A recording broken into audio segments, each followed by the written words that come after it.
Pemirsa Jomos TV, saya Puput Puspitasari kembali hadir bersama Anda dalam program acara BPJS Kesehatan Menyapa. Dan masih bersama saya ada Ibu Ami dari BPJS Kesehatan Cabang Magelang. Bu Ami, tadi kita sudah ngobrolin banyak ya tentang BPJS, tapi saya masih belum puas.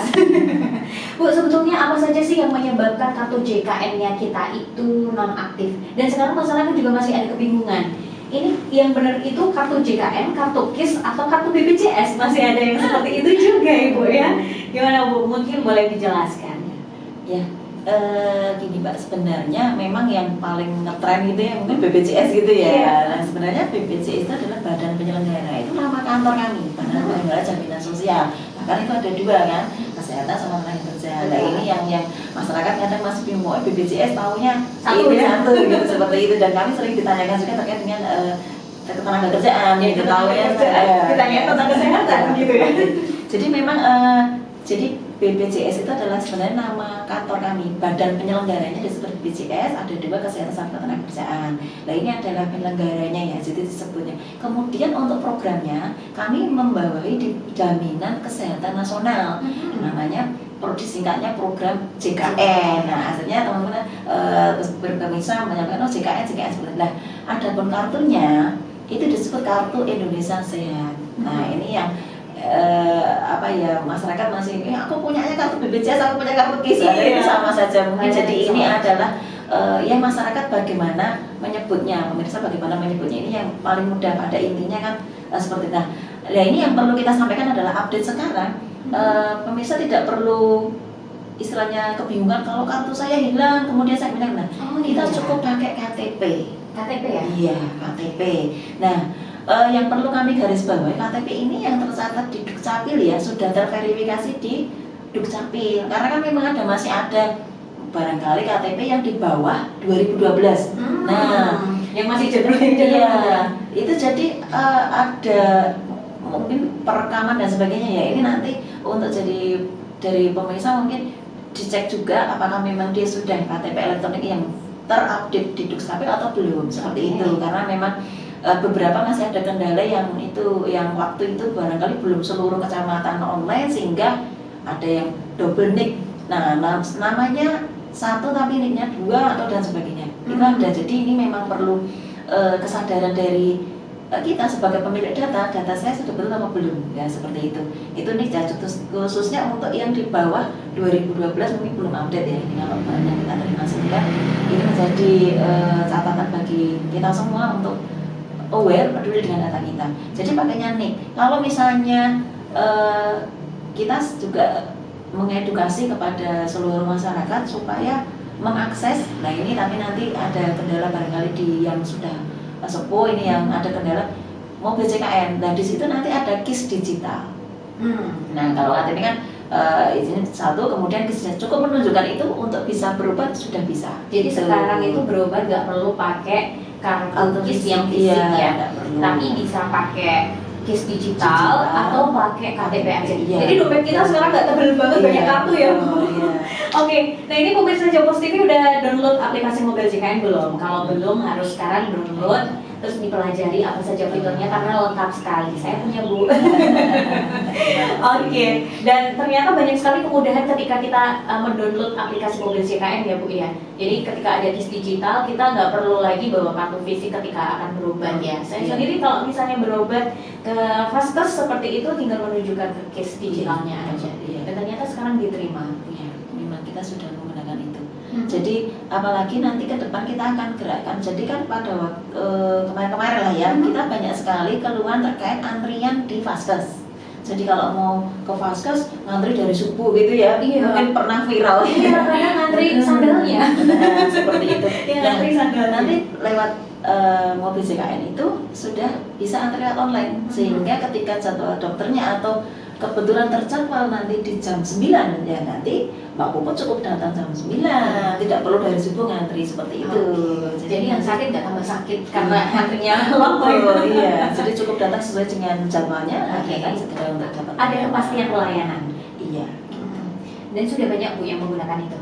Jadi kita mendorong untuk supaya masyarakat atau peserta ini menggunakan mobil JKN, karena memang di situ biar lebih mudah, biar tidak apa istilahnya juga, karena di ruang tunggu rumah sakit juga terbatas nih. Jadi memang di situ nanti biar jadi datang pas saat pelayan. Jadi untuk update misalnya jadwal dokter, kemudian jumlah kamar, bahkan yang kosong berapa ini nanti semua ada di situ. Jadi memang informasi sangat berada di dalam genggaman. Jadi jumlah kamar, kemudian dokternya cek kapan, dan ini mau pilih dokter siapa itu sudah ada. Jadi lebih transparan ya Bu ya. Transparan, betul. Nah, di mobil JKN itu kan juga kita bisa melihat kartu kita aktif atau enggak. Betul. Ya. Iya. Jadi Iya. bisa buat alarm diri kita Iya, sendiri ya. iya. Sebetulnya apa sih penyebab dari kartu JKN non aktif? Iya. Kalau kartu JKN non aktif, kenapa tadi kembali lagi bahwa kita kepesertaan ada berbagai segmen ya, yang dibagi dua, PPI non PPI. Nah, untuk yang PPI ini sifatnya kan dibantu oleh pemerintah ya. Iya. Dibantu oleh pemerintah ini khususnya yang PPN ini menggunakan anggaran APBN, jadi dari pemerintah pusat yang tadi 96,9 juta. Nah, kemudian ada lagi dinamakan menggunakan APBD pemerintah daerah, itu namanya PBPU Pemda. Nah, jadi ini hampir sama tapi berbeda gitu. Nah, di sini ada proses pendataan, verifikasi, dan tentunya kecukupan anggaran dari pemerintah. Nah, di sini kalau PBIJK itu kan menyasarnya kepada penduduk yang tidak mampu. Nah, tentunya dalam kehidupan itu kan ada perputaran ya. Nah, kebetulan dari Kementerian Sosial yang memiliki kewenangan penetapan ini melakukan validasi setiap bulan. Oh, setiap bulan. Betul. Jadi tidak setiap tahun ya. Ya, walaupun paling dasar dari pendataan itu kan dari Pak RT, Pak RW, kemudian musyawarah desa, kemudian kecamatan usaha kabupaten ke provinsi ke pemerintah pusat, berjenjang. Seperti tapi ini terus setiap bulan ada validasi. Nah, pada saat memang dinilai perekonomian dari katakanlah peserta tadi naik, lah ini akan otomatis dikeluarkan dari PBIJK ya. Jadi ada kemungkinan setiap bulan itu terjadi penambahan jumlah peserta maupun pengurangan ya. Dan kalau punya aplikasi, kita juga bisa melihat apakah kita sekarang masih masuk dalam PBIJK atau dicoret. Iya, betul.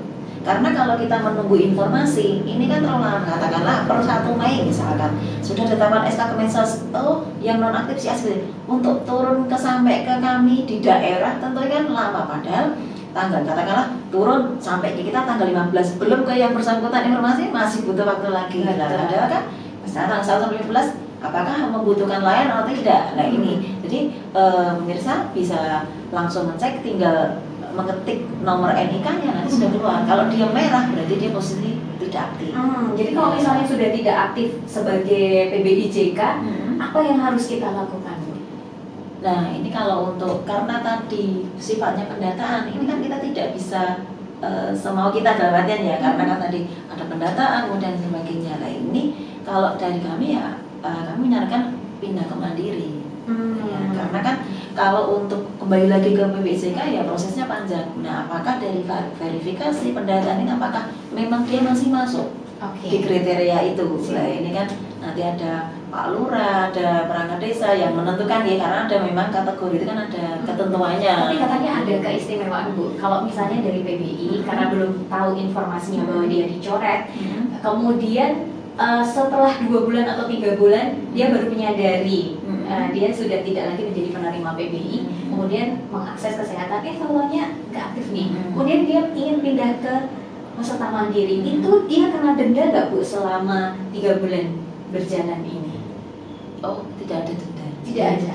Dan langsung bisa aktif ketika mereka langsung menjadi peserta mandiri.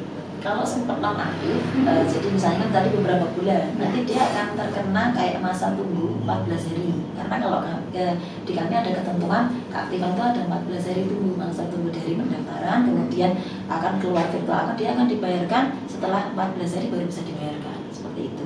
Makanya kita sampaikan daftar JKN sebelum sakit. Jadi kesadaran dari peserta untuk mengecek secara kontinus atas dirinya kecuali kalau memang dirinya membayar sendiri ya, itu kan ya sepanjang saya bayar insya Allah aktif gitu kan ya, kecuali mungkin kendala bank dan sebagainya, itu kan faktor eksternal ya. Sepanjang dia bayar dia akan aktif. Cuman kalau ini ketergantungan karena bantuan, nah ini kan sifatnya tergantung kepada orang lain atau pemerintah. Nah ini yang perlu kita aware ya, dia ngecek tiap bulan ketika dia nanti maka dia akan harus mencari solusi bagaimana ini tetap aktif. Oke. Seperti itu. Jadi tadi tidak ada denda ya Bu ya? Tidak ada denda. Kemudian apakah ada pemberlakuan denda terhadap peserta mandiri yang menunggak selama berbulan-bulan? Jadi begini, kalau misalnya berbulan-bulan, jadi misalnya malah tahunan ya gitu. Kalau peserta mandiri tahunan gitu, 5 tahun menunggak itu kita maksimal hanya itu di 12 bulan tunggakannya. 12 bulan? 12 bulan aja. Gitu. Ya, jadi meringankan iya. Jadi misalnya 5 tahun itu jadi dia kita hitungnya nggak 5 tahun seperti itu. Mohon maaf 24 bulan. 24 ya, bulan. Jadi nggak dihitung kan 5 tahun kan banyak sekali ya, kita hitung 24 bulan aja. Nah seperti itu. Sedangkan kalau denda itu tidak. Namun ketika pembayaran terjadi misalnya tanggal 1, ternyata sebelum 45 hari yang bersangkutan ini masuk rumah sakit, nanti ada denda pelayanan kesehatan. Sebelum 45 hari dari dia melunasi, aktif, kemudian dipakai untuk rawat inap begitu ya? Seperti itu. Oh itu ada denda pelayanannya. Oke, itu maksimal sampai berapa persen untuk denda pelayanan? Jadi nanti tergantung dia sakitnya apa ya, kemudian totalnya berapa, seperti itu. Jadi nanti kita belum nggak bisa memprediksi di awal dia berapa, karena kan tergantung diagnosanya apa, kemudian nanti kira-kira biayanya berapa lah, seperti itu. Nanti dari rumah sakit yang akan menghitungnya. Siap. Waduh, ngobrolnya makin dalam nih. Banyak pasti hal yang belum diketahui oleh peserta JKN sendiri, dan kita harap pemirsa Compas TV tetap berada di tempat karena kita sesaat lagi akan kembali membahas tentang program Jaminan Kesehatan Nasional, dan tetap bersama saya dan Bu Ami dalam program BPJS Kesehatan Menyapa.